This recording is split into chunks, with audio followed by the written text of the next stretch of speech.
What's cracking, everybody? It's your boy Jalen Wilson back with Illini Fan Rants with Real Ones Productions. And Illinois just beat Duke. I it was the score was around 83-69. I didn't memorize the score, but I just know Illinois beat Duke. It was a double digit win, good win too. If you ask me, if you ask anybody, that's a good win because Duke historically is a great program. Illinois historically used to be great. Now it's like subpar, if that, maybe below average. But Duke is always a great program to beat. Even even if today they had freshmen out on the court and the freshmen looked unprepared, that hurt Duke. Uh, but I was impressed with Illinois today. It had six Illini players in double digits. That's great. You had Andre Cabello had 12 points. You had Ayo Dosunmu have 18 points. You had Ayo Dosunmu control the pace a lot. He did a good job passing the ball. I believe at halftime he had like 8 points and 7 assists. So he did a good job controlling the pace. Andre Carvello, he did a good job. I wouldn't expect him doing that good, but when Duke started pressing him, that's when he was at his most dangerous. He was splitting double teams, getting to the basket. He was finding an open man. You even had Demonte Williams, who might be the best shooter on this Illinois team, considering last year that he didn't shoot the ball at all until that Penn State game. I believe it was in late January, maybe early February. Shout out to Penn State for that game because y'all gave Demonte Williams some confidence. Kofi, he struggled first half, did good second half, and he had a hard time finishing. He also had a hard time catching the ball, which always seems to be a problem for him. I think he has a problem like going straight up. I think he dribbles too much after he gets the rebound or when somebody dumps the ball out inside to him, and he will have an easy shot. Adam Miller did good. I know he got hurt later on in the game. I want to say around like the 5 minute mark. After Demonte Williams bat the ball down and he jumped to save, and Adam Miller jumped to save the ball, and he hurt his, I believe, his forearm. I don't remember if he came back in the game. I do remember him walking towards the sideline. You had Gorgie Bashanis-Billy. Dude, Bashanis-Billy is playing his role perfectly. You couldn't ask you couldn't ask him to be better. Uh, he had 11 points today. Did a good job. He did a good job in the post. I remember it was this play where he did a good job drawing contact and getting the and one. You had Aldo Sumu lobbing the ball up to him from almost 3 point range. He has been on the money for these past two games, and that's good to see considering that this the Illinois team struggled and he struggled last year. Uh, and I know he had to struggle a little bit with finding a bench role because he wasn't used to coming off the bench and he wasn't used to being a six man, having his scoring reduced from his freshman year to a sophomore year. But now since he's a junior, I think he gets that. He knows his role. He plays it well. Then you also have Trent Frazier, who did good. You can see at times he struggled. Early first half, he struggled. Got together second half, played good defense, and drew I think two key charges.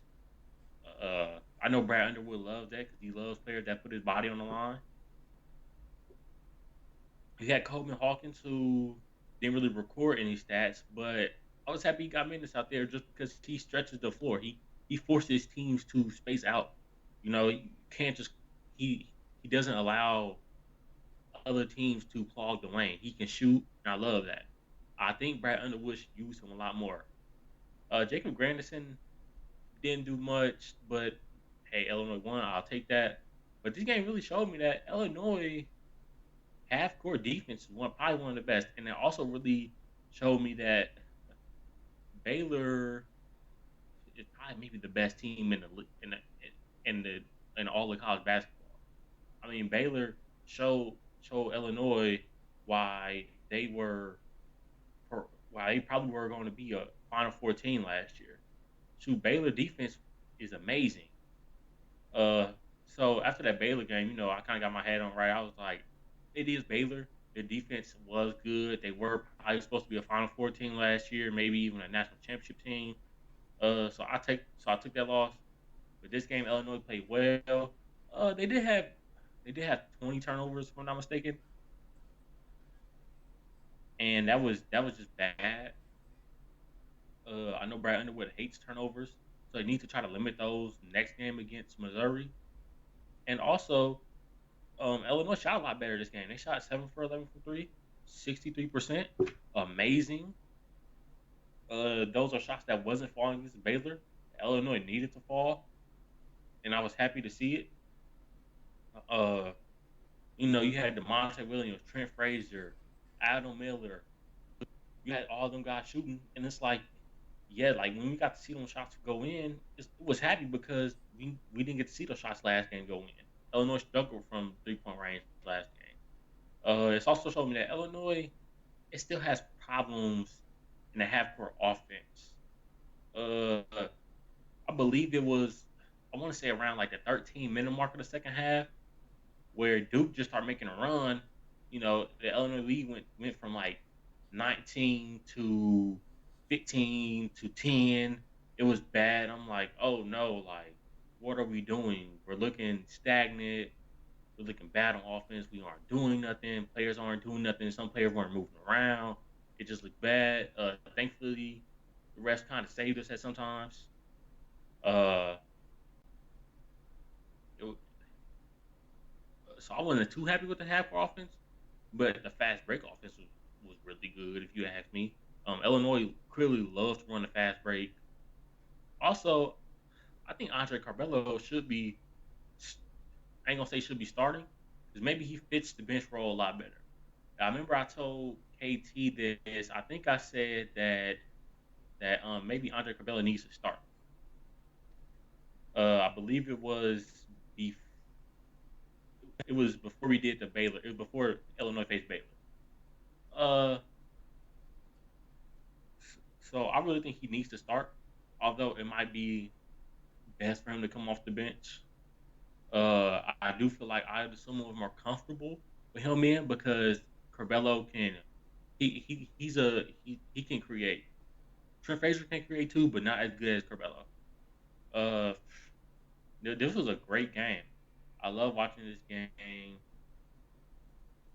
And Illinois half court defense was great. You saw it. Last game Illinois half court defense kind of was bad. Communication was bad.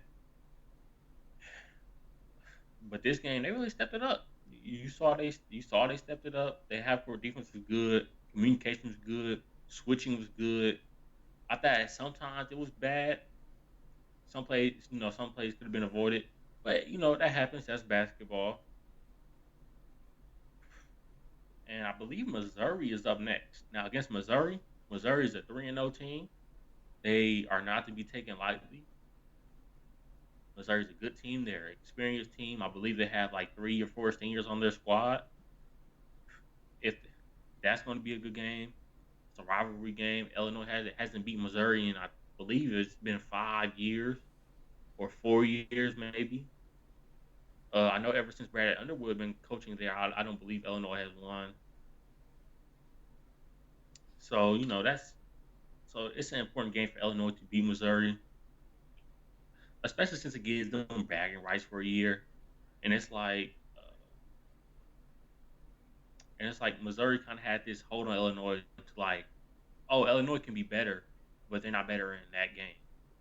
Like last year, Illinois was better than Missouri, but Missouri was just clearly the better team that game. They were clearly the better coach team that game last year. So I look forward to seeing that matchup. I look forward to seeing former Illini commits Javon Pickett, Jeremiah Tillman, Mark Smith, who used to play for Illinois, couldn't take the heat, so he left. Uh, so I look forward to that game. But as far as as far as Illinois, this game played well, had good communication on defense, ran fast break well, half court offense was decent. Could have been better. I would have liked it to been better. Underwood is going to want to crack down on turnovers. He's going to try to crack down on team fouls. Illinois did a good job getting the boards. They got 37 boards, even though they had problems boxing out as Duke had 14 offensive rebounds. That should not happen, especially since Illinois only had 5 offensive rebounds. That, like, really, that should never be the case. And I saw a time like, man, Illinois just needs to box out. I remember one play, I believe in their end of half, first half, Adam Miller, he didn't box out one of Duke's players because Duke shot a three. And I don't really didn't box out one of the players. He just sprinted down the court, and Duke ended up getting the offensive rebound, and he ended up getting the and one. So, so boxing out needs to be addressed. But shout out to this team. Illinois is now 4-1. Might be ranked higher. I mean, I consider this an upset just because Duke is a historically great program. Illinois is a subpar average program, maybe above average. I don't know. It all depends on what you it all depends on how you rate success. But I thought this was an upset win. It was a good win. It'd be a great win to get tournament recognition. And I guess we on to Missouri. I'll catch y'all next time. Peace.